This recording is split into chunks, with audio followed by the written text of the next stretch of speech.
Sounds True presents recordings from the Alan Watts Archive. We continue with the introduction to meditation practice and various guided meditations compiled from the feelings of Alan Watts. And now, the art of meditation.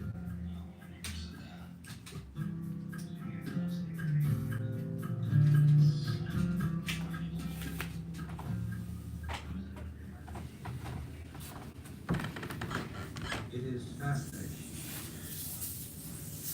that an increasingly large number of people in the United States have become interested in the practice of what is generally called meditation, contemplation, according to models that have been followed for centuries in Asia.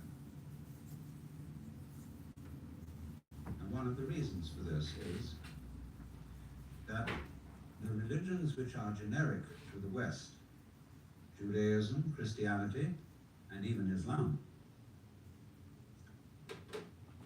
are more talkative than contemplative. In other words, when you go to a church service, if you're a Protestant, you expect the main event to be the sermon, and also the minister's prayer, offered more or less spontaneously, telling God how to control the universe. And if you're a Catholic, you expect the Mass, which has now been translated into English so that everybody can supposedly understand it, and has thereby been degraded from what Hindus would call mantra, the use of sound for meditation, to a merely instructive affair. We are very verbose in our religion. And because of that, it's all words, words, words. And only rarely does this help us to transform our consciousness. And this is more and more people are realizing is the important thing. Because we discover this, that our extremely powerful technologies are magnifiers or amplifiers. When we do what we will, what we think we desire with technology, we are, as it were, blowing up our image of ourselves to enormous proportions. And many of us are beginning to realize that we don't like it. We discover ourselves to be beings that are hostile to the environment and that are bent on dominating it to the point of destruction. That we don't feel at home in the universe. We feel that our skin, at the very least, is a boundary between a palpitating, sensitive consciousness that's terrified of what's outside the skin and terrified of a good deal that's inside it, like bacteria and cancer cells, weak arteries, cholesterol, what have you.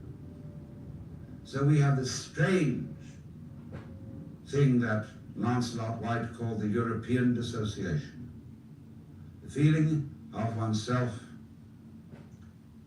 as a prisoner, involuntarily so, in a hostile world that does not give a damn about our egos. And therefore, when news comes from all about, whether it be from the Orient or whether it be from experiments with psychedelic drugs, when news comes that this feeling of our own existence may be a hallucination, people prick up their ears and would like to know, is there some other mode of consciousness which one can be in, which is not this alienated mode? Because we feel, I think many of us, very, very strongly, that if there is such a place, we would like to be there. That, of course, entails difficulties, which we shall go into.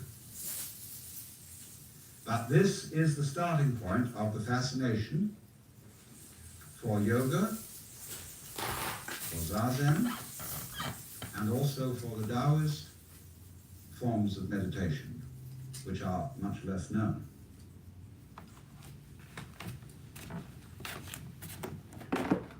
But there arise problems about this when we are going to convey these disciplines to Western people. Because Western people who are interested in things of this kind are apt to be very interested. Whereas on the other hand, in cultures where things of this kind have been known for thousands of years, there is a tendency for them to become rather rotish. And therefore, the way of teaching these disciplines, which many Asian teachers use, are designed not for mature adults, but for relatively young people who are not interested in learning. In other words, when a kind of religion, let's take the case of Zen Buddhism, or in Chinese it is called Chan, when after some years pious people have followed these disciplines and learned to enjoy them, they have a way of telling their children that you ought to enjoy this too. See? And we would like you to go to the monastery. And furthermore, when there's the superstitious feeling that raising a son to be a monk or a priest redounds to one's own good merit in future lives, the more sons you send into the priesthood, the better. It's the same in Catholic countries. It was the same among the British in the Anglican Church during the 18th century, when the first son of the family went into the law, because he had then a good chance of being a successful politician. The second son went into the army, and the third son went into the priesthood. And it was a matter of course. And they had no real interest in religion. They weren't really curious. It was something they were studying out of filial duty to their parents.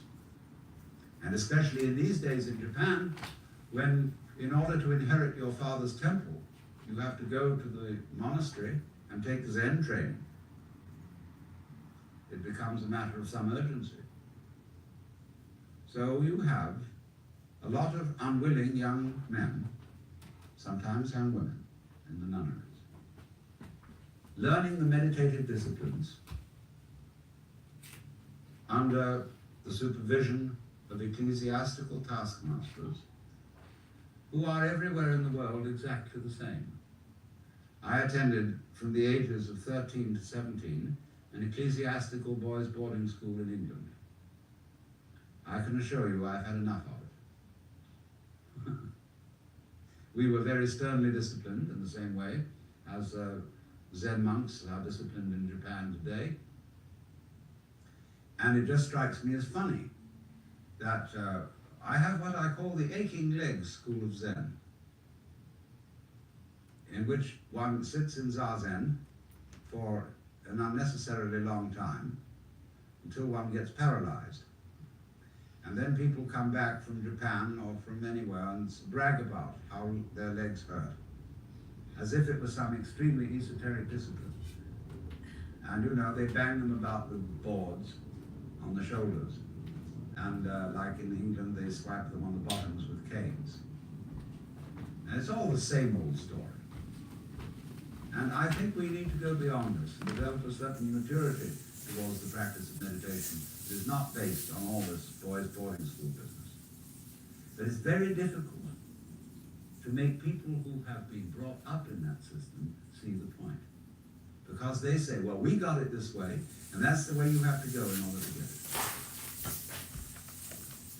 So we have discussed this matter, and we feel that there can be an approach which does not insult the dignity of interested Western adults. Or some people love to have their dignity insulted because they think it's good for them, because it's going to subdue their egoistic pride. But nothing is more egoistic than the project of subduing your egoistic pride. We could read it straight out of Zhuangzi in the dialogue between Lao Tzu and Confucius, or, you know, it's an apocryphal dialogue. Zhuangzi was a great humorist. And he used the most outrageous stories and examples to illustrate his points. And so he put into the mouth of Confucius all sorts of things that Confucius would never have dreamed of saying. But he also arranges a dialogue between Lao Tzu and Confucius in which Confucius gets the wrong end of the stick. Where Lao Tzu talks to him and asks him, what is your teaching? And he says it is charity and duty to one's neighbor and absence of self. Well, he says, sir, you are causing great disruption in the empire. Is not your elimination of self a positive manifestation of self? You are like somebody beating a drum in search of a fugitive. I mean, we would say, it is like the police about to raid a whorehouse with the sirens on, so that everybody hears them coming and runs away. You see? So in the same way, when you go after with a project to eliminate your selfishness, nothing could be more in the nature of spiritual pride. And you will work on it, and the more you work on it and get uptight and stiff, the more your spiritual bulge increases.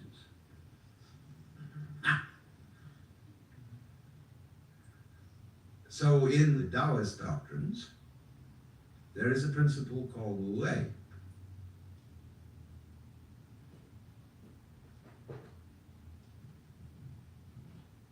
And this means, Wu means none or not, no, negation. Wei has a combination of meanings. It can mean action, making, but the best translation I have found for it is forcing. And so Wu Wei is the principle of not forcing in anything that you do. Now we know when we watch any performance of an artist, be it a dancer or an actor or a musician, we know immediately when the performance was forced. And we say it doesn't ring true, it's too artificial, it doesn't seem to be natural. Many people who study the Taoist doctrines think that Wu Wei means do nothing, in the sense of laissez-faire, be lazy, always be passive.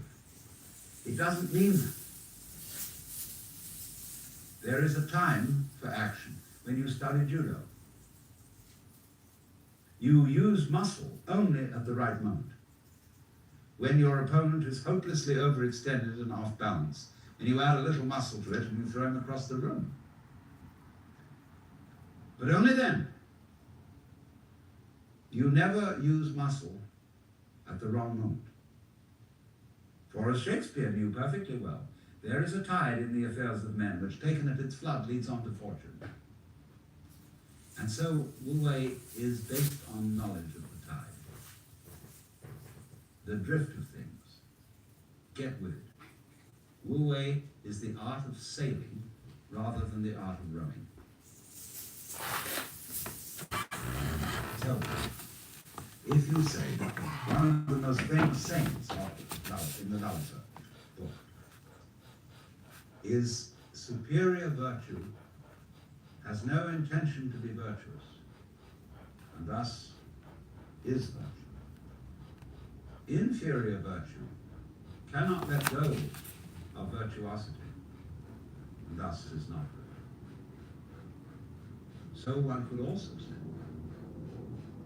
the real Wu Wei is not intentional, and so is Wu Wei. But inferior Wu Wei so tries to be Wu Wei that it isn't. In other words, this is saying Wu Wei is not a matter of cultivated passivity,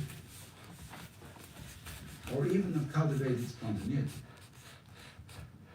Because there are people who think that they are released, that they have realized that they are the Tao, as all of us in fact are, or that you are, to put it into Vedanta terms, every one of us is the Brahman, the eternal self of the universe, beyond all description or classification or thought. They say, okay, baby, I'm deaf. Now I'm going to have a ball. Well, what kind of a ball do they have? Well, what they do is they look up the rules on which society runs and do the opposite. Well, that's still running by the rules of society. And it's the mirror image in reverse. That's not spontaneity. You have to be able to realize that you don't know what you really want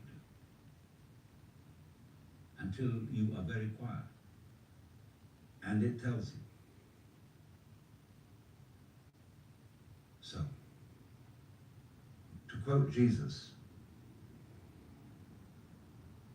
unless you become again as a child, you cannot enter the kingdom of heaven.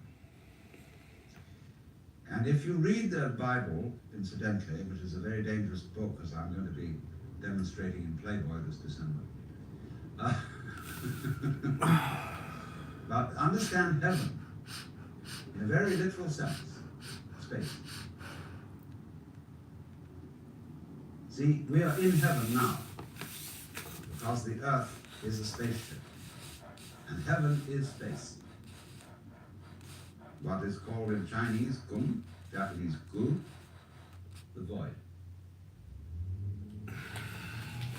That's what is important.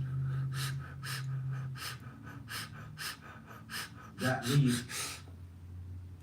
most of us don't know this. Even Shakespeare has one of his characters saying, oh, that this all too solid flesh would melt.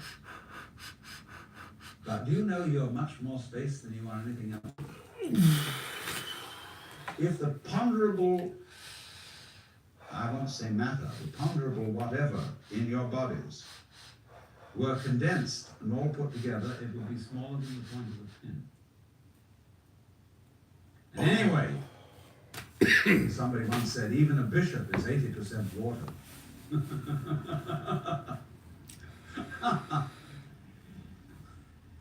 We are airy nothings. So space is somehow very, very fundamental. We're going to go there. But you understand that heaven is space.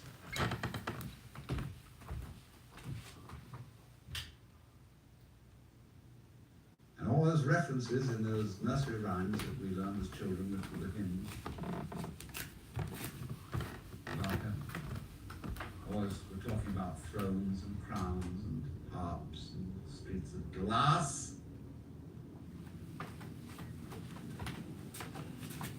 Crystals. Transparency. Space. It comes down to space. Space. Which nobody can define, nobody can imagine, appears to be nothing, is the foundation of the universe.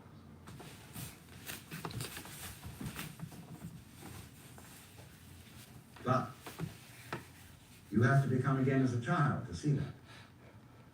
Now you go back to your childhood. What were the fascinating things? What's out there? What's beyond the stars? How long does it go on? And Mama said, it goes on always and always and always. The child wonders. It's exciting. That this is something that never ends. Then the child asks about time. How long ago is long ago? Well, the Bible says that in the beginning God created the heaven and the earth. Well, what did God do before he did that? Well, one person said he sat up thinking punishments in hell for people who ask silly questions. But still, that's only a joke. And the child thinks of God going back and back and back, ever. Never begin. So in the same way we think about death. Go to sleep and never wake up. Never.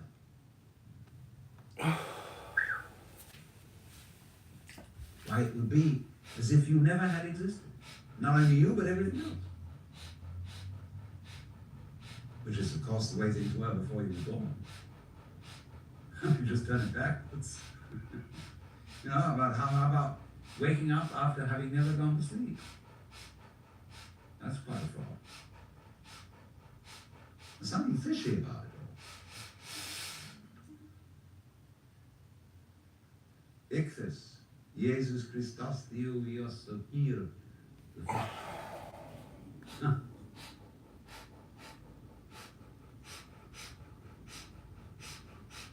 So we get a funny feeling when we think those questions really through. Very funny.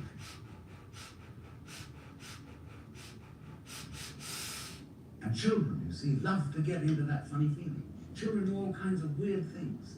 They like to spin around as fast as possible, so they watch the suddenly the whole ground goes tilting. You know this thing with their eyes.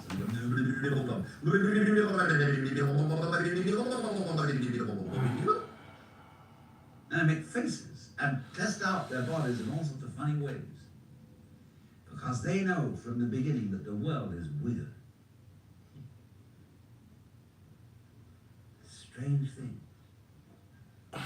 Because everybody knows what it's all about, only they won't admit it.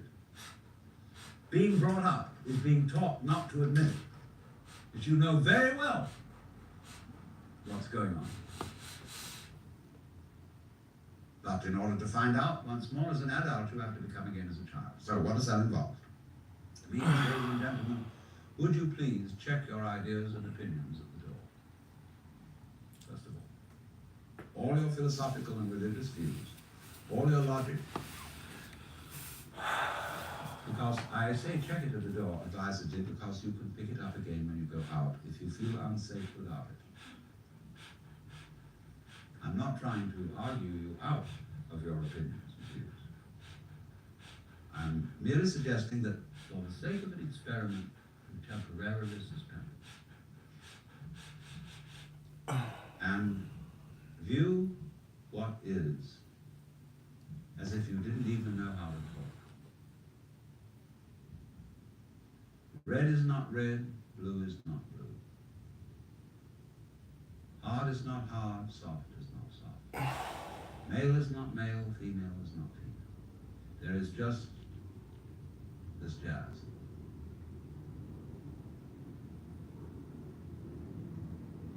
It will not be possible to compel yourselves into this way of looking at things, because what Buddhists call habit energy is going on. And as I talk to you, you will find yourselves thinking in a compulsive and habitual way. This is red, this is green, this is something, this is nothing, this is solid, this is space. All right, but treat those thoughts that are going on in your head in exactly the same way as if they were, see? That's all they are. Like shapes in the spray as the sea breaks on the rocks. Now, please don't get agitated that this is an anti-intellectual point of view, that this is undermining the value of logic and reason and so on. We'll bring all that back later when we need it. But just for the time being, let's simplify. Close your eyes. Listen.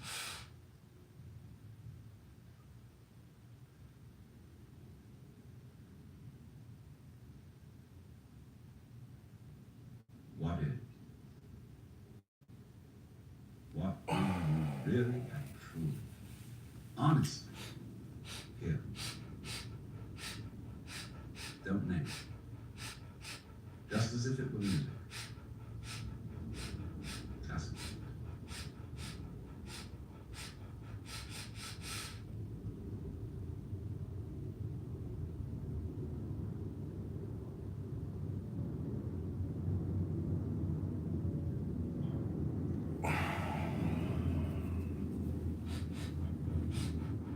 Can you hear the past? Can you hear the future?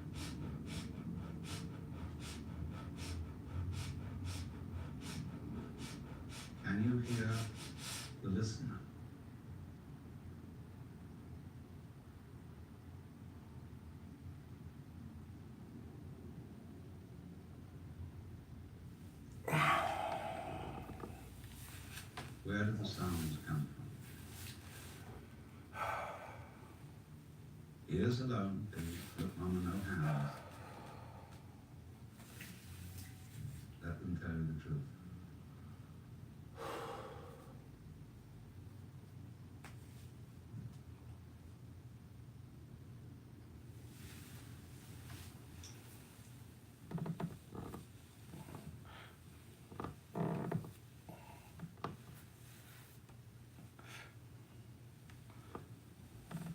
You may be talking to yourselves. Don't try to repress it, as I said, just disregard it. That happens, it's like an itch.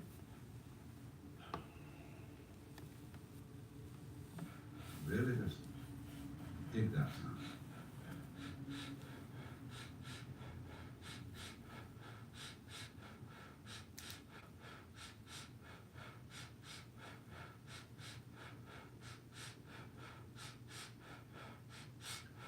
Now that's the easiest way to begin into meditation. For most people. We're all different, of course, and there are different things for different people's temperaments. But I find it simplest to illustrate it by hearing without comment, so that you can get into tune with what is. You can't really get out of tune with it, but we don't know that yet. Maybe somebody do. The art of meditation is a way of getting into touch with reality. And the reason for it is that most civilized people are out of touch with reality because they confuse the world as it is with the world as they think about it, talk about it, and describe it. For on the one hand, there is the real world, and on the other, a whole system of symbols about that world which we have in our minds. These are very, very useful symbols. All civilization depends on them. But like all good things, they have their disadvantages. And the principal disadvantage of symbols is that we confuse them with reality, just as we confuse money with actual wealth. And our names about ourselves, our ideas of ourselves, our images of ourselves with ourselves. Now, of course, reality, from a philosopher's point of view, is a dangerous word. The philosopher will ask me, what do I mean by reality? Am I talking about the physical world of nature? Or am I talking about a spiritual world? Or what? And to that I have a very simple answer. When we talk about the material world, that is actually a philosophical concept. So in the same way, if I say that reality is spiritual, that's also a philosophical concept. And reality itself is not a concept. Reality is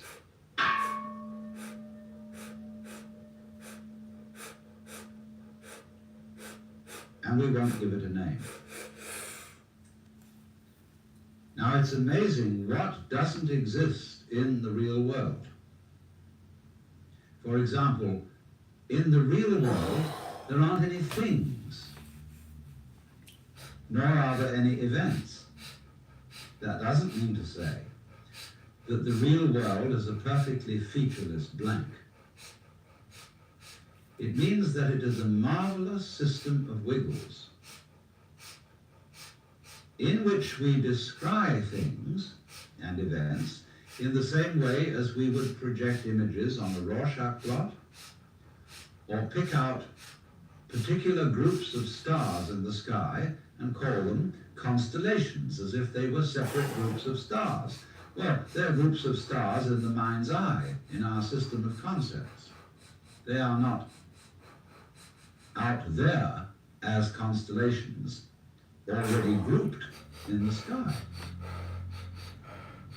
So in the same way, the difference between myself and all the rest of the universe is nothing more than an idea.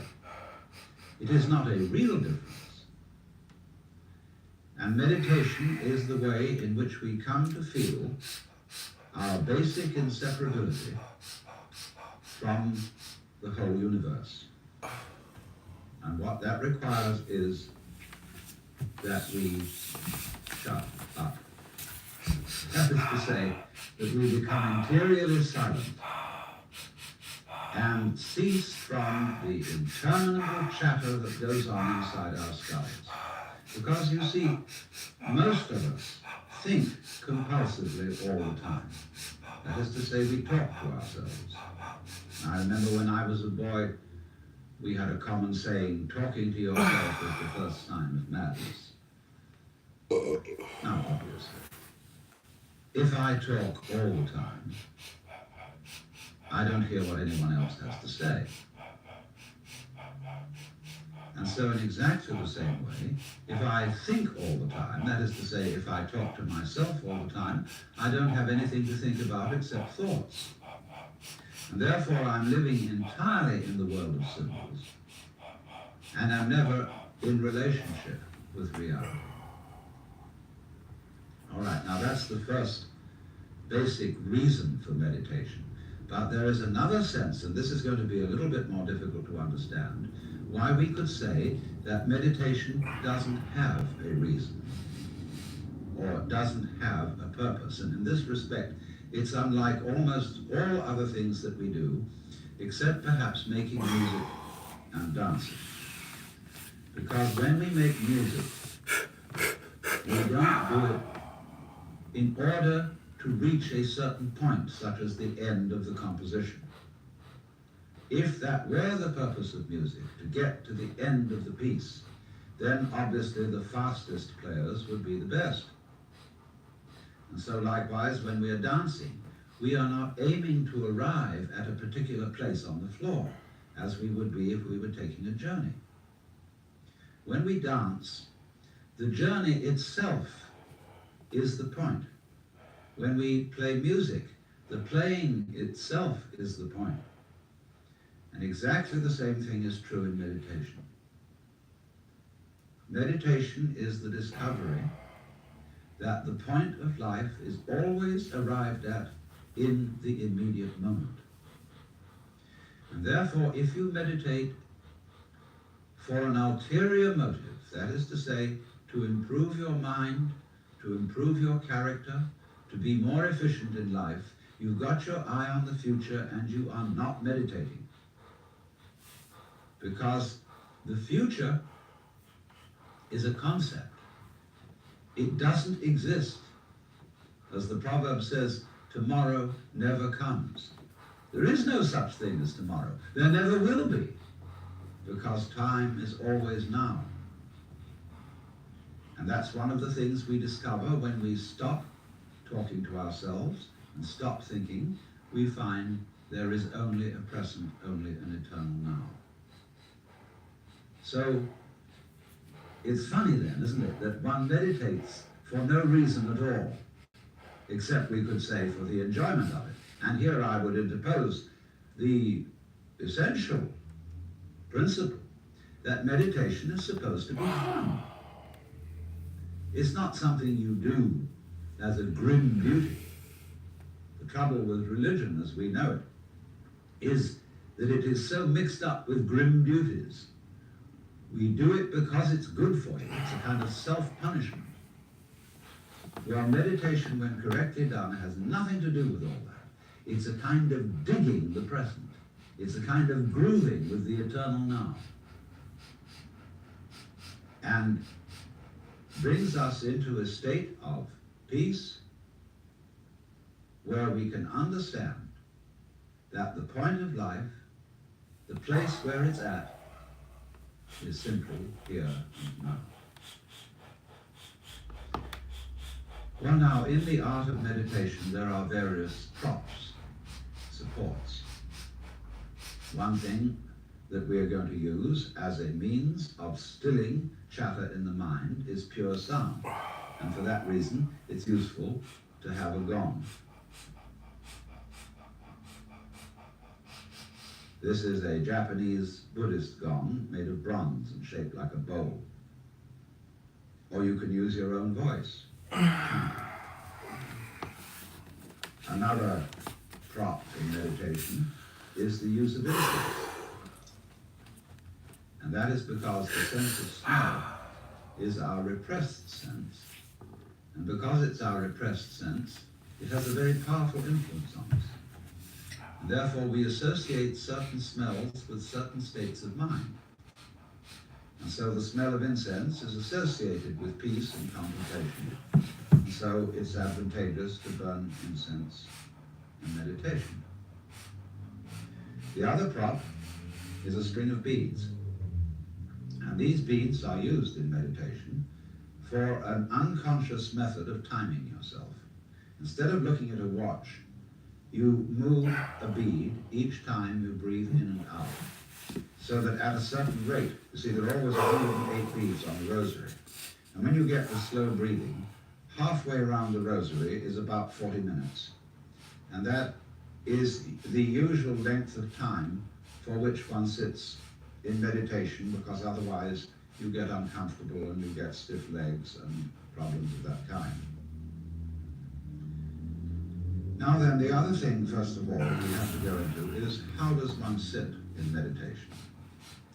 You can sit any way you want. You can sit in a chair, or you can sit like I'm sitting, which is the Japanese way of sitting, or you can sit in the lotus posture, which is more difficult, which is cross-legged, with the feet on the thighs, soles upwards. And the younger you start out in life, the easier you'll find it to do. Or you can just sit cross-legged on a raised cushion above the floor. Now the point of this is that if you keep your back erect, I don't mean stiff like this, nor slumped like this, but just easily erect, you are centered and easily balanced, and you have a feeling of being thoroughly rooted to the ground. And that sort of physical stability is very important for the avoidance of distraction and generally feeling settled.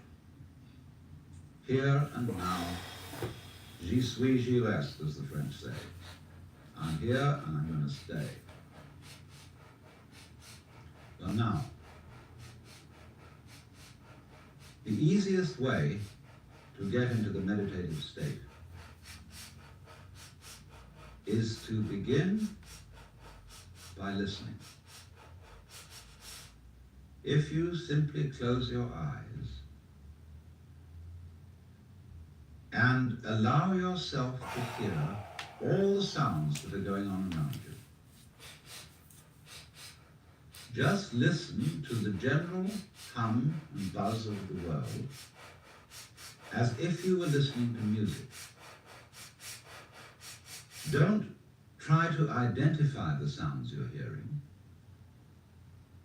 Don't put names on them.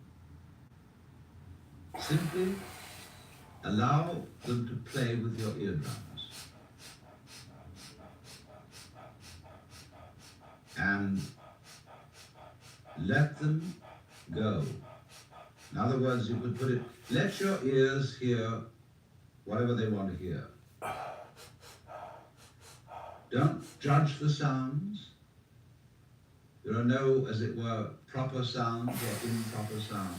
And it doesn't matter if somebody coughs or sneezes or drops something.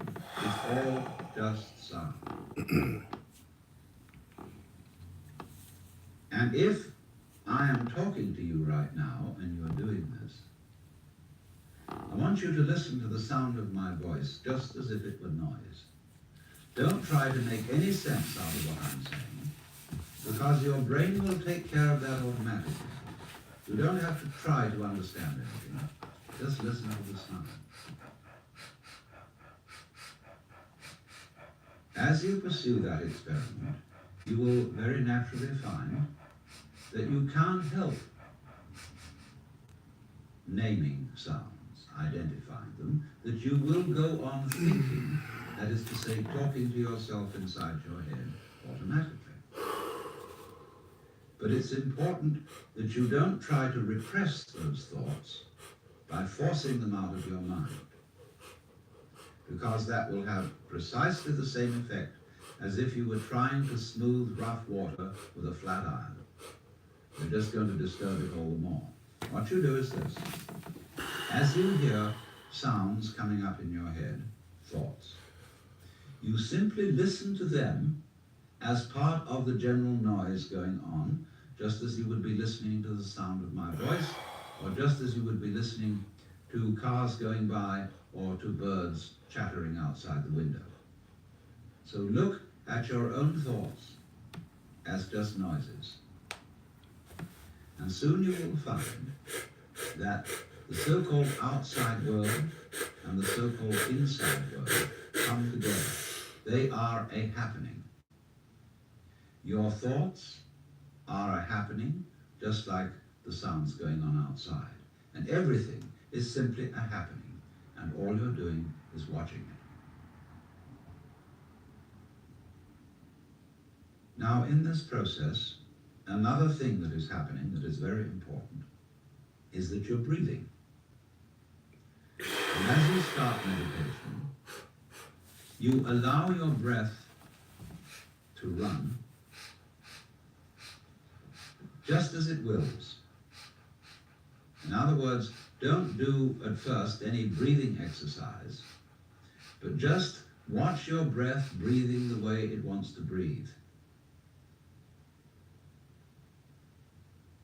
And notice a curious thing about this.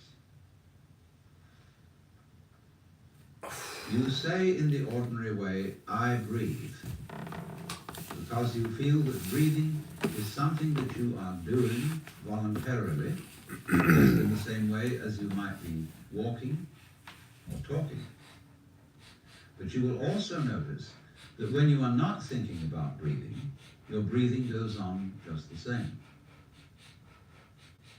So the curious thing about breath is that it can be looked at both as a voluntary and an involuntary action. You can feel on the one hand, I am doing it, and on the other hand, it is happening to me. And that is why breathing is a most important part of meditation, because it is going to show you, as you become aware of your breath, that the hard and fast division that we make between what we do on the one hand and what happens to us on the other is arbitrary. So that as you watch your breathing, you will become aware that both the voluntary and the involuntary aspects of your experience are all one happening. Now that may at first seem a little scary, because you may think, well, am I just the puppet of a happening, the mere passive witness of something that's going on completely beyond my control? Or on the other hand, am I really doing everything that's going on? Well, if I were, I should be God. And that would be very embarrassing, because I would be in charge of everything. That would be a terribly responsible position. The truth of the matter, as you will see it, is that both things are true. You can see it that everything is happening to you, and on the other hand, you're doing everything. For example, it's your eyes that are turning the sun into light. It's the nerve ends in your skin that are turning electric vibrations in the air into heat and temperature. It's your eardrums that are turning vibrations in the air into sound, and in that way, you are creating the world. But when we're not talking about it, when we're not philosophizing about it, then there is just this happening, this, and we won't give it a name. Now then, when you breathe for a while, just letting it happen, and not forcing it in any way, you will discover a curious thing, that without making any effort, you can breathe more and more deeply. In other words, supposing you simply are breathing out, and breathing out is important because it's the breath of relaxation. That's when we say, whew, and heave a sigh of relief. So when you are breathing out, you get the sensation that your breath is falling out. Dropping, dropping, dropping out with the same sort of feeling you have as if you were settling down into an extremely comfortable bed. And you just get as heavy as possible and let yourself go. And you let your breath go out in just that way. And when it's thoroughly, comfortably out and it feels like coming back again, you don't pull it back in, you let it fall back in, letting your lungs expand, expand, expand, until they feel very comfortably full, and you wait a moment and let it stay there, and then once again you let it fall out. And so in this way you will discover that your breath gets quite naturally easier and easier, and slower and slower, and more powerful. So that with these various aids, listening to sound, listening to your own interior feelings and thoughts, just as if they were something going on, not something you're doing, but just happenings, and watching your breath as a happening that is neither voluntary nor involuntary. You are simply aware of these basic sensations. Then you begin to be in the state of meditation. But don't hurry anything. Don't worry about the future. Don't worry about what progress you're making. Just be entirely content to be aware of what is. Don't be terribly selective, particular, say, I should think of this and not of that. Just watch whatever is happening. Now then, to make this somewhat easier, to have the mind free from discursive verbal thinking, sound or chanted sound is extremely useful. If you, for example, simply listen to the gong,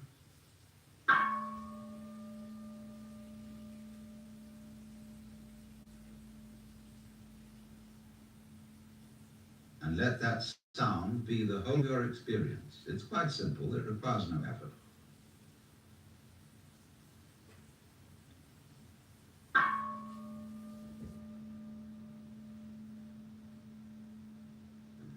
And then along with that, especially if you don't have a gong, we can use what are called in the Sanskrit language mantra. Mantra are chanted sounds which are used not so much for their meaning as for the simple tone. And they go along with that easy kind of slow breath. One of the basic mantras is, of course, the sound Om. That sound is used because if you spell it out, A-U-M, it runs from the back of your throat to your lips, and therefore it contains the whole range of the voice. And for that reason, it represents the total energy of the universe. This word is called the pranava, the name for the ultimate reality, for the which, than which there is no witcher. And so, in this way then, if you chant it,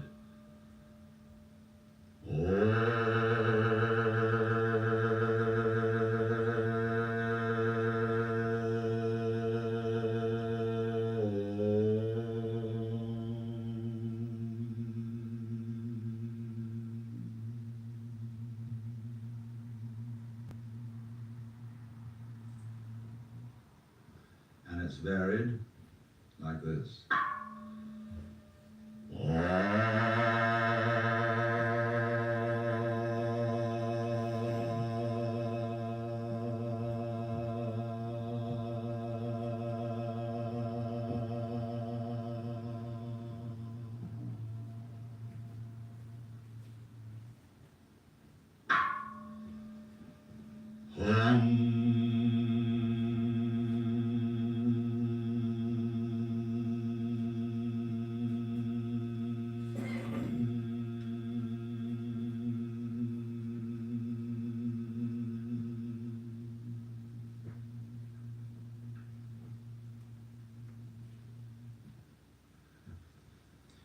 And you can keep that up for quite a long time.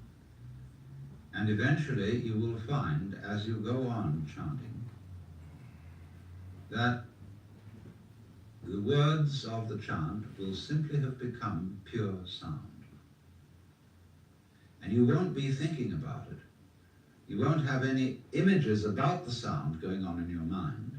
You will simply become completely absorbed in sound, and therefore you will find yourself living in an eternal now in which there is no past, and there is no future, and there is no thing called difference between what you are as knower and what you are as the known, between yourself and the world of nature outside you. It all becomes one doing, one happening.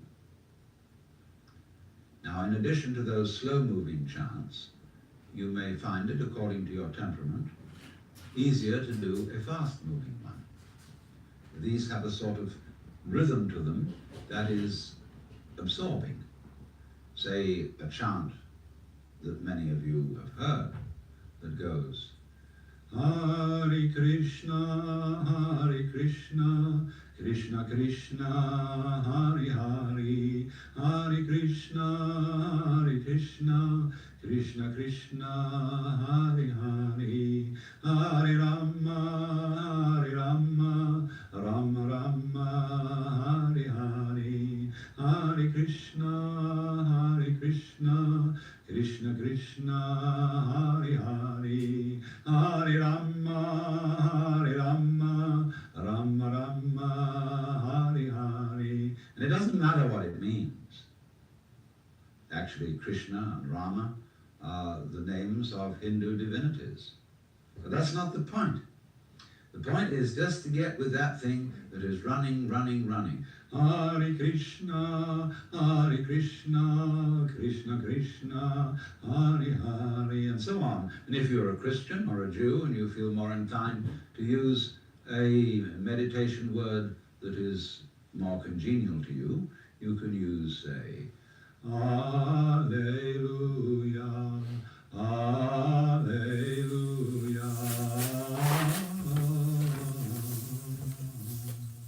Alleluia,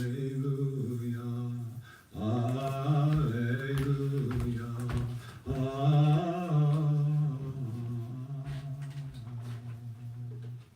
or if you're a Mohammedan,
Chitakasha Dhyana.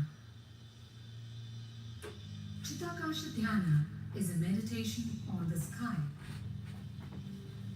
Meditation on the sky is meditation on emptiness. The clear blue sky is intensely empty. To meditate on it is to enter into clarity. Choose a day when the sky is clear blue, cloudless and vast. In a quiet place, simply lie on your back and start looking at the sky. Don't blink. even if your eyes begin to water. Just keep staring. Your eyes will begin to hurt. Ignore the pain. Once the tears have cleansed your eyes, it will become easier to stare.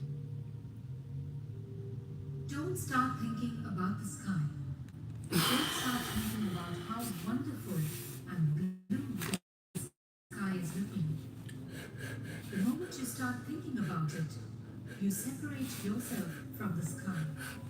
Do not think about the sky. Simply enter into the sky. Just by looking, feel the clarity of the sky. Be aware of the purity of the blue sky. Enter into that clarity. Move deep into the sky. Go on looking deeper and deeper into the sky, as if you are looking for something further and further in its depth. Keep on staring till you become one with it. Not till you think you have become one with it. When you have become one with it, you will know for yourself. It may take an hour or more. Don't stop. Don't let your attention wander. Don't take your eyes off the sky. Now close your eyes. If the union has really happened, you will feel the sky inside yourself. You will feel that the sky has entered you. Your mind will drop away. Your thoughts will drop away. Just remain in that sky. In the beginning, it will be only for a few moments. But with practice, you will experience this state for longer and longer periods. With the clear sky inside you, you will experience a no mind.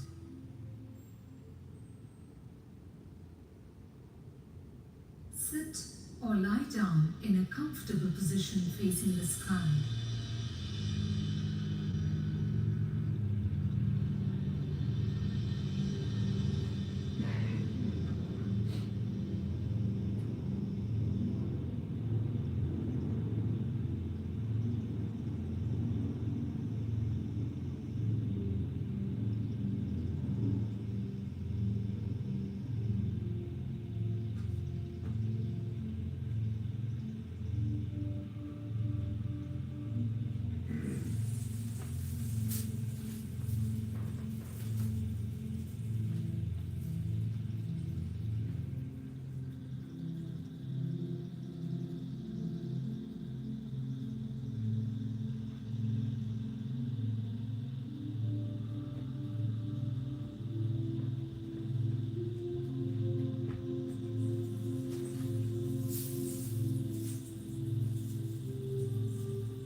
In a relaxed way, gaze deeply into the sky without blinking.